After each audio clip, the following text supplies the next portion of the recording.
लो मेले दे विच फैसटीवल जिहड़ा इंटरनैशनल सतह ते हो रहा वा, इत्थों दी इंतजामिया ने मेले की रौनक वधाउण वास्ते सद्दिया सीगा। मैनूं जिथे भी कोई सकाफती मेला हुंदा है पाकिस्तान 'च उत्थे बुलाया जाता है। किहड़ी गल्लों बुलाया जाता वो मैं वजाहत कर दूँ कि मैं जिन्नियां भी पंजाबी चीज़ों नूं प्रमोट करने वास्ते तखलीक कीतियां, मिसाल के तौर पर मेरे सिर पर पगड़ी आ, हत्थ में ढोलना, गले च ढोलना है, हत्थ च गंडासा है, पैरी खुस्सा वा, ये सारिया चीज़ां मैं नवीं नस्ल नूं दिखा रहा जिहड़ियां अज तो 200 साल पुरानियां वा। नवीं नस्ल इन्हां नूं भुल गई सी। मैं बेसिक डिज़ाइनर, कैलीग्राफर, तखलीककार, सहाफ़ी, कालम नवीस, शायर, साबका बैंक अफीसर, पंजाबी सकाफत का मैं लंबरदार हाँ। मेरे दोस्त ने मेरे से सवाल किया है कि तुसी इस शोबे क्यों आ गया, बैंक नूं छड्ड दिता वा, तुसी कालम नवीसी या शायरी। मैं सारिया चीज़ां नाल ये अडाप्ट कीतियां होईयां वा। हर एक नूं मैं टाइम दिता होया वा। ज़्यादा टाइम मेरा पंजाबी सकाफत नूं प्रमोट करने वास्ते है। मैं 28 साल सर्विस की मुस्लिम कमर्शियल बैंक दे विच एज ए एडिटर फैसलाबाद। उत्थों मैनूं 3 दफ़ा 2001, 2002, 2003 दे विच बेस्ट एडिटर का इनाम मिलिया, जिहड़ा मेरे लिए बहुत बड़ा एजाज़ आ। उसनूं मैं 28 साल सर्विस तो बाद मैं 12 साल कबल अपने बैंक दी विचों नौकरी रिटायर ले लिया सी ऐसे कल्चर नूं प्रमोट करने वास्ते। 2005 च मेरी नुमाइश हुई सी Dubai global village festival. Pakistan की नुमाइंदगी मैं की, उत्थे 50 मुल्कों ने शिरकत की। इस तो बाद रचडेट इस्लामी आर्ट गैलरी च मेरे कैलीग्राफी के नमूनिया की नुमाइश हुई। इस तो बाद 2012 च हज के मौका पर मेरी इमाम काबा नाल मुलाकात हुई, मैं उन्होंने गिफ्ट दिता। मस्जिद नबी के इमाम की मुलाकात हुई, उन्होंने गिफ्ट दिता। 2015 च मैं उमरे ते गया तो अल्लाह पाक ने उदों मैनूं एक बहुत बड़ी इज्जत बख्शी कि मस्जिद नबी के इस्लामी आर्ट गैलरी दे विच मेरे फनपारियां की नुमाइश की, उन्होंने दावत हुई। उत्थों मैनूं उस्ताद अल फन्नान के खिताब वाली सनद मिली, नाल उन्होंने अवार्ड दिता। इसदा ही मक्का म्यूजियम मेरे फनपारियां की नुमाइश हुई, उत्थों मैनूं अवार्ड मिलिया। उत्थों मक्का के DIG रिटायर हो गए ने, उन्होंने मेरे को मंग के पगड़ी ली कि पाकिस्तान के कल्चर में मैं अपने ड्राइंग रूम च रखना है। इदा ही हज़रत अली अलैहिस्सलाम के खानदान के उत्थे शख्सियत बहुत बड़ी, उन्होंने मेरे को मंग के पगड़ी ली। फिर मेरी जद्दे च नुमाइश हुई, उत्थे भी लोगों ने इदा ही पसंदीदगी का बहुत ज़्यादा इजहार किया माशाअल्लाह। मस्जिद नबी की एक मैनूं गल भुल गई कि गेट नंबर 23 पर मैं खड़ा सी, नमाज पढ़ के लोग मेरे नाल सेल्फियां लैन लग पे, तो उत्थों की इंतजामिया फ़ोटो लेना मना है, फ़ोटो लेना मना है। मुझे कहते कि आप पाकिस्तान की मशहूर शख्सियत है। मैंने कहा नहीं, मैं तो एक आम आदमी हूँ। तो कहते ये आपके साथ फ़ोटो क्यों ले रहे हैं। मैं उन्होंने दसिया, मैं क्या इन्होंने पूछो भी ये फ़ोटो क्यों ले रहे हैं। बहरहाल ये अवाम की पसंदीदगी सी, अल्लाह की करम नवाजी है कि मैं जिथे भी गया मैं अपनी पहचान आप पाकिस्तान की सकाफत में मैं उजागर किया है। मैं हर जगह दसदा वाँ कि मैं चीज़ां सेल नहीं करता। मैं जिन्नियां भी तखलीक कीतियां वां, अज तक 300 फनकारा मेरी आर्ट गैलरी के अवेजा वा। मैं लोगों को सकाफत नवीं नस्ल को दसने वास्ते, ये उजागर करने वास्ते, ताकि लोगों को अज की नस्ल बिल्कुल भुल गई है। मिसाल के तौर पर मेरे हथ च गड़ासा वा। बहुत सारे लोगों को नहीं पता कि साडा सूबाई निशान की है। ताड़ी विसासत ना मैं दसना चाहना वा कि साडा सूबाई निशान गड्ढे का पहिया वा। गड्ढे का पहिया साडा सूबाई निशान है। पंजाब के जवान की मुछ वो शान है, उच्चा शिमला जट का। ये तो मैं 2 शेर भी लिखे आ। गड्ढे का पहिया पंजाब का निशान है, तो पंजाबी जवान की मुछ वो शान है। पंजाब की धरती फुल्लां वर्गी तो सोहनी हीर के बुल्लां वर्गी। मकसद वो तशबीह देने का हीर के नाल आ कि साडा खिता पंजाब बहुत खूबसूरत अल्लाह पाक ने बनाया। 5 दरिया इत्थे, चारे मौसम इत्थे, सारे सब्जियां फल फ्रूट सारी चीज़ इत्थे हुंदी है। इस तो तशबीह दी गई कि साडा खिता बहुत खूबसूरत है। इस गडासे के एक साइड ते कला पंजाब तो दूसरी साइड ते चारे सूबे, KPK की सकाफत, बलूचिस्तान की सकाफत, सिंध का सूबाई निशान कुल्हाड़ी है उन्होंने सकाफत, गिलगित बल्तिस्तान के उन्होंने टोपी से फूंदा लगा होंदा उन्होंने सकाफत। असी पाकिस्तान का झंडा असी पाकिस्तानी हाँ, पाकिस्तान जिंदाबाद। हुकूमत पाकिस्तान ने मैंने इनाम दिता सी, उत्थों मैं ला के वीज़ा किया होया। ये गंडासे दे पूरी सकाफत मौजूद है। टीपू सुल्तान की तलवार बनाई है। अच्छा, ये रांझे की बांसरी बनाई है। ये बांसरी बनाने का मकसद आ ਅੱਜ ਦੀ ਨਸਲ ਸਮਝਦੀ ਆ ਕਿ ਮੋਬਾਈਲ ਅੱਜ ਦੇ ਦੌਰ ਦੀ ਇਜਾਦ ਆ। ਮੇਰੀ ਤਹਿਕੀਕ ਕਹਿੰਦੀ ਕਿ ਰਾਂਝੇ ਨੇ 200 ਸਾਲ ਪਹਿਲੇ ਮੋਬਾਈਲ ਇਜਾਦ ਕਰ ਲਿਆ ਸੀ। ਜ਼ਰੂਰਤ ਇਜਾਦ ਦੀ ਮਾਂ ਵਾ। ਇਹ ਬਾਂਸਰੀ ਦੀ ਸੂਰਤ 'ਚ ਹੀਰ ਦੇ ਘਰ ਤੋਂ ਬੇਲੇ ਦਾ ਫਾਸਲਾ ਜਿੱਥੇ ਮੱਝਾਂ ਚਾਰਦਾ ਸੀ 3 ਮੀਲ ਦਾ ਸੀ। ਉਹਨੂੰ ਜਦੋਂ ਹੀਰ ਨਾਲ ਮਿਲਣ ਦੀ ਚਾਹਤ ਹੁੰਦੀ ਸੀ, ਉਹ ਬਾਂਸਰੀ ਵਜਾਉਂਦਾ ਸੀ। ਇਹਦੇ ਮਿੱਠੇ ਬੋਲ ਜਿਹੜੇ ਆ ਉਹ ਹੀਰ ਦੇ ਕੰਨਾਂ 'ਚ ਪੈਂਦੇ ਸੀ। ਹੀਰ ਭੱਜੀ ਆਉਂਦੀ ਸੀ। ਇਹਨਾਂ ਇਸ ਮੈਸੇਜ 'ਚ ਖਲੂਸ ਸੀ, ਇਸੇ ਤੋਂ ਉਹ ਹੀਰ ਭੱਜੀ ਆਉਂਦੀ ਸੀ। ਅੱਜ ਦੀਆਂ ਹੀਰਾਂ ਵੀ ਝੂਠੀਆਂ ਤੇ ਰਾਂਝੇ ਵੀ ਝੂਠੇ। ਰਾਂਝਾ 7 ਵਾਰੀ ਮੈਸੇਜ ਕਰਦਾ ਤੇ 8ਵੀਂ ਵਾਰੀ ਹੀਰ ਕਹਿੰਦੀ ਆ ਕਿ ਬੈਲੈਂਸ ਤੂੰ ਭੇਜਿਆ ਨਹੀਂਗਾ, ਮੈਂ ਤੈਨੂੰ ਕੀ ਜਵਾਬ ਦੇਣਾ। ਯਾਨੀ ਇਹ ਹਕੀਕਤ ਗੱਲ ਹੈ। ਇਹ ਗੱਲ ਜੋ ਮੈਂ ਦੱਸ ਰਿਹਾ, ਇਹ ਜ਼ਮਾਨੇ 'ਚ ਕੁਝ ਹੋ ਰਿਹਾ ਵਾ, ਇਹੀ ਕੁਝ ਹੋ ਰਿਹਾ। ਹੀਰ ਦੀ ਪੱਖੀ ਬਣਾਈਆਂ। ਮੁਰਾਦ ਬਲੋਚ ਦਾ ਰਬਾਬ ਬਣਾਇਆ। ਇੱਕ ਗਿਟਾਰ ਹੁੰਦਾ, ਇਹ ਰਬਾਬ ਆ। ਇਹ ਪੰਜਾਬੀ ਸਕਾਫਤ ਦਾ ਵੀ ਹਿੱਸਾ ਵਾ।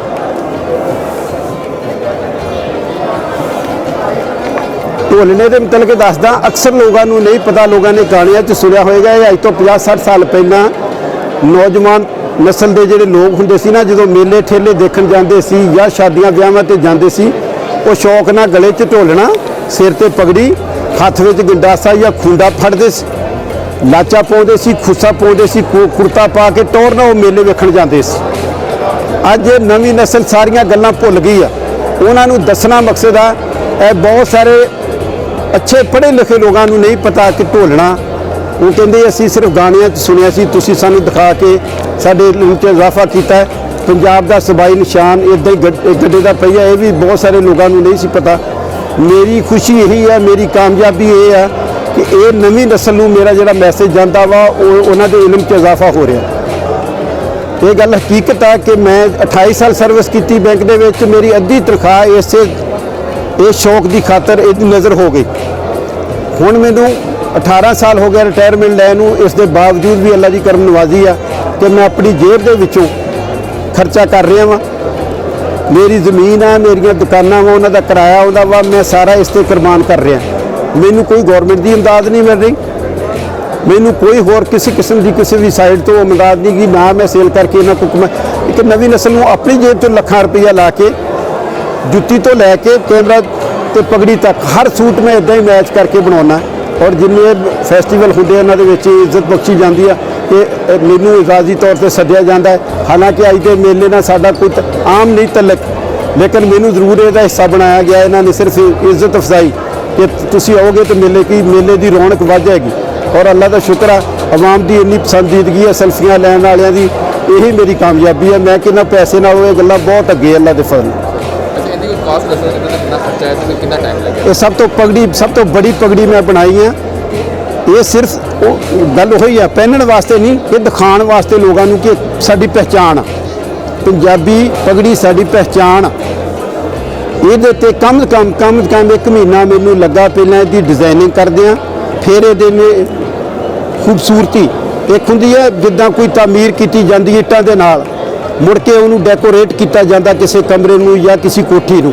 ਸੇਮ ਪੋਜੀਸ਼ਨ ਇਹਦਾ ਹੈ ਕਿ ਇਹਨੂੰ ਬੁਨਿਆਦ ਇਹਦੀ ਰੱਖੀ ਗਈ। ਪਹਿਲੇ ਬੁਨਿਆਦ ਰੱਖਣਾ ਹੀ ਬੜਾ ਸੀ ਮੁਸ਼ਕਿਲ। ਉਸ ਤੋਂ ਫਿਰ ਬਾਅਦ ਅੱਗੇ ਇਹਨੂੰ ਡੈਕੋਰੇਟ ਜਿੱਦਾਂ ਮੇਕਅਪ ਇਹਦਾ ਕੀਤਾ ਤੁਸੀਂ ਦੇਖ ਰਹੇ। ਇਹ ਮੇਕਅਪ ਕਰਨ ਦੇ ਉੱਤੇ 1 ਮਹੀਨਾ ਮੈਨੂੰ ਲੱਗਾ ਇਹਦੀ ਖੂਬਸੂਰਤੀ। ਇਹ ਪੂਰਾ ਇਹ ਜਿਹੜਾ ਉੱਚਾ ਸ਼ਿਮਲਾ ਜੱਟ ਦਾ ਬਣਾਉਣ ਵਾਸਤੇ ਇਹਦੇ ਵਿੱਚ ਕੱਲੀ ਚੀਜ਼ ਦੇਖੋ ਮੈਂ ਦਿਖਾਈ ਆ। ਮੋਤੀ ਸਿਤਾਰੇ ਦਾ ਕੰਮ, ਲੈਸ ਦਾ ਕੰਮ, ਹਰ ਚੀਜ਼ ਤਕਰੀਬਨ ਇਹਦੇ ਵਿੱਚ। ਲੇਕਿਨ ਜਿਹੜੀ ਤੁਸੀਂ ਸਵਾਲ ਕੀਤਾ ਕਿ ਇਹਦੇ 'ਤੇ ਕਾਸਟ ਕਿੰਨੀ ਆਈ ਆ, ਕਾਸਟ ਨਾਲੋਂ ਮੇਰੀ ਮਿਹਨਤ ਬਹੁਤ ਜ਼ਿਆਦਾ ਵਾ। ਕਾਸਟ ਥੋੜੀ ਹੈ, ਇਹ 'ਚ ਕੋਈ ਸ਼ੱਕ ਨਹੀਂ। ਮੈਂ ਨਹੀਂ ਕਹਿੰਦਾ ਕਾਸਟ 5000 ਰੁਪਇਆ ਹੋਏਗੀ, ਲੇਕਿਨ ਮੇਰੀ ਮਿਹਨਤ ਇਹਨੂੰ ਬਣਾ ਕੇ ਇਹਨੂੰ 1 ਲੱਖ ਰੁਪਏ ਦਾ ਬਣਾਤਾ ਹੋਏਗੀ ਨਹੀਂ। ਇਹਦੀ ਜਿੰਨੀ ਵੀ ਕੀਮਤ ਘੱਟ ਆ। ਜਿਹੜੇ ਡਿਜ਼ਾਈਨਰ ਆ ਨਾ, ਮੈਂ ਡਿਜ਼ਾਈਨਰ ਵੀ ਆ, ਤਖਲੀਕਾਰ ਵੀ ਤੁਹਾਨੂੰ ਦੱਸਿਆ, ਤੇ ਡਿਜ਼ਾਈਨਰ ਖੁਦ ਮੰਨਦੇ ਨੇ ਇਸ ਗੱਲ ਨੂੰ ਕਿ ਜਿਹੜਾ ਤੁਹਾਡਾ ਆਈਡੀਆ ਵਾ, ਇਸ ਆਈਡੀਆ ਦੇ ਪੈਸੇ ਜਿੰਨੇ ਵੀ ਲਾਏ ਜਾਣ ਉਹ ਘੱਟ ਵਾ। ਇਹ ਪਗੜੀ ਜਿਹੜੀ ਮੁਗਲੀਆ ਦੌਰ ਦੀ ਯਾਦ ਤਾਜ਼ਾ ਕਰਦੀ ਆ। ਇਹ ਟੀਪੂ ਸੁਲਤਾਨ ਦੀ ਯਾਦ ਤਾਜ਼ਾ ਕਰਦੀ ਹੈ। ਮਕਸਦ ਇਹ ਹੈ ਕਿ ਮੈਂ ਜਿੰਨੇ ਵੀ ਕੋਸ਼ਿਸ਼ ਕੀਤੀ ਆ, ਮੇਰੀ ਕੋਸ਼ਿਸ਼ ਹੀ ਹੈ ਇਨਸ਼ਾਅੱਲਾ ਅੱਗੇ ਵੀ ਜਾਰੀ ਰਹੇਗੀ ਜਿੰਨੀ ਦੇਰ ਜ਼ਿੰਦਗੀ ਆ। ਮੈਂ ਹਰ ਰੋਜ਼ ਘਰ ਦੇ ਉੱਪਰਲੇ ਕਮਰੇ 'ਚ ਮੇਰੀ ਆਰਟ ਗੈਲਰੀ ਦਾ ਹਿੱਸਾ ਵਾ, ਜਿੱਥੇ ਮੈਂ ਬਹਿ ਕੇ ਚੀਜ਼ਾਂ ਬਣਾਉਣਾ। ਮੈਂ ਹਰ ਰੋਜ਼ ਨਵੇਂ ਜਜ਼ਬੇ ਨਾਲ ਜਾਂਦਾ ਉੱਪਰ। सुबह फजर की नमाज पढ़ के कुरान पाक की तिलावत करके सैर करके मैं उपर चले जाना। जोर की नमाज तक मैं ये काम करदा। बाकी मैं फिर दूसरे जिद्दां वड्डे होए काम कालम लिखदा शायरी करदा उस दौर तो बाद फिर बाकी तकसीम किए हुए सारिया चीज़ों से इस लेकिन ज़्यादा वक्त मेरा इस चीज़ के उत्ते ही गुजरदा। एक खुस्सा देख रहे हो तुसी ये मैं अपने सूटां नाल मैच करके बनाया वा। मैं नहीं सेल वाला लेकिन लोगों की चाहत है कि सानू दिता जाए और माशाअल्लाह इसकी खूबसूरती इन्नी कि हर देखने वाले आउंदी जरूर निगाह इहदे ते जांदी है। इसकी कीमत कोई नहीं। फिर वही गल जिद्दां पुछी जाती इसकी कीमत कोई नहीं लेकिन ये मेहनत इत्ते भी इदा ही आ 10 तो 15 दिन की मेहनत तो बाद जाके खुस्सा बनता और इसकी खूबसूरती माशाअल्लाह इहदा भी तुसीं देखो कि मेकअप यह गाम जुत्ती है। ये जिन्ने भी मेलियां च इसकी शिरकत की गई है जिन्हें भी खूबसूरत माशाअल्लाह जिन्ने भी पैसे देने नूं तैयार सी लेकिन मैं क्या नहीं मैं तो दिखाण आया तुहानूं कि दुनिया के लकीर के फकीर नहीं सारे 90% लोग रोटी खा के सौण वाले हैं।